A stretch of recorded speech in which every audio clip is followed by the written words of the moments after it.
Type of waves, दो किस्म की वेव्स हैं।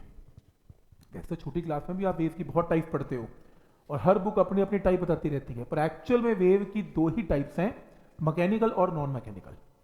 मैकेनिकल वेव वो वेव्स हैं जिसमें एनर्जी ट्रांसफर होती है from one point two another point, लेकिन इस वेव की प्रोपगेशन में मीडियम के पार्टिकल्स अपना रोल प्ले करते हैं, मतलब मीडियम के पार्टिकल्स होने जरूरी हैं। जैसे साउंड, साउंड एक मैकेनिकल वेव है।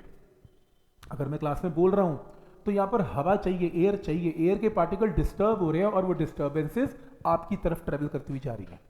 अगर यहां वैक्यूम कर दोगे, कोई मीडियम का पार्टिकल ही नहीं है, तो बिल्कुल भी वेव साउंड सुनाई नहीं देगी और आपकी वेव एक पॉइंट से दूसरे पॉइंट तक ट्रेवल नहीं कर पाएगी। तो जिन वेव्स को ट्रेवल करवाने के लिए मीडियम की जरूरत है उसे क्या बोलते हैं? मैकेनिकल वेव्स हैं। जैसे अब रस्सी ले लो, एक रस्सी का एंड आप पकड़ लो, एक मैं पकड़ लेता हूं, मैं वेव जनरेट कर, रस्सी तो चाहिए ना, रस्सी के मीडियम के पार्टिकल तो चाहिए। रस्सी भी नहीं दोगे और कहोगे यार रस्सी खींच के दिखा दो, कैसे बात बनेगी? तो मीडियम तो कम से कम चाहिए जहां से वेव प्रोपगेट होती जा रही है। तो कौन सी वेव्स हैं? Mechanical waves. लेकिन कुछ वेव्स ऐसी हैं जिन वेव्स को ट्रेवल करने के लिए कोई मीडियम नहीं चाहिए, वैक्यूम में भी ट्रेवल करती हैं। और कैसे ट्रेवल करती हैं? In the form of electric and magnetic field travel करती हैं। तो हम प्लस 2 में पढ़ेंगे इलेक्ट्रिक फील्ड, जैसे ग्रेविटेशनल फील्ड दिखता थोड़ी ना, पर ग्रेविटेशनल फील्ड में एनर्जी तो होती है, आप पत्थर गिर के देखो नीचे गिरता है। तो इलेक्ट्रिक फील्ड ट्रेवल कर जाता है किसी भी स्पेस में बिना मीडियम के, बिल्कुल वैक्यूम भी होगा तो भी ट्रेवल करेगा, पानी में भी करेगा, ऑयल में भी करेगा, हर जगह कर जाएगा।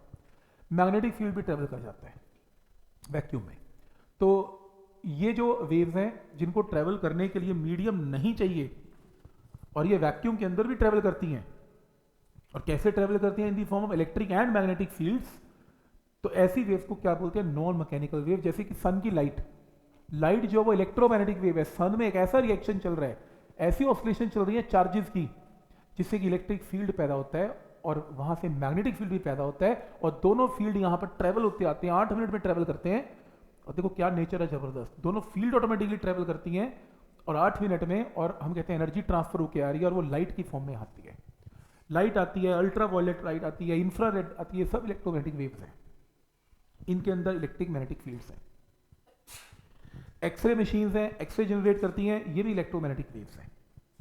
अब इनको स्टडी करने के लिए आपको किसकी नॉलेज चाहिए? इलेक्ट्रिक की, इलेक्ट्रिक फील्ड की, मैग्नेटिक फील्ड की, इनकी नॉलेज चाहिए।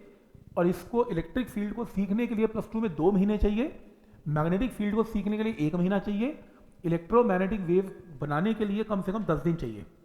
3.25 महीने में ये वेव समझ में आती है, इसलिए प्लस 2 का पार्ट है। आधा प्लस 2 इससे भरा पड़ा है। ठीक, ये प्लस 2 में बांट दिया और साउंड वेव प्लस 1 में आ गया।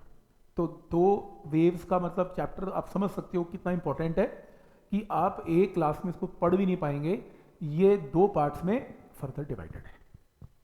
ठीक, तो हम जो पढ़ेंगे वो कौन सी वेव पढ़ेंगे प्लस 1 में? साउंड वेव्स, जिसको प्रोपगेट करने के लिए मीडियम की जरूरत है। ठीक, हम बिना मीडियम के वेव्स को ट्रेवल जो है प्रोपगेट नहीं करेंगे प्लस 1 में, हमें मीडियम चाहिए। हम 2 वेव्स को स्टडी करते हैं, बता देता हूं। एक साउंड वेव्स और एक गिटार की स्ट्रिंग, जिसको स्ट्रेच स्ट्रिंग बोलते हैं, खिंची हुई रस्सी, उसके अंदर भी वेव अगर जनरेट की जाए, हम उसको भी इस चैप्टर में स्टडी करेंगे। तो 2 टाइप के न्यूमेरिकल्स आएंगे आपको, या तो साउंड के ऊपर या फिर स्ट्रेच स्ट्रिंग के ऊपर, 2 टाइप के न्यूमेरिकल, इसको स्टडी करेंगे बस। ये है आपकी टाइप ऑफ वेव। हम अभी क्या स्टार्ट करने जा रहे हैं? Mechanical wave.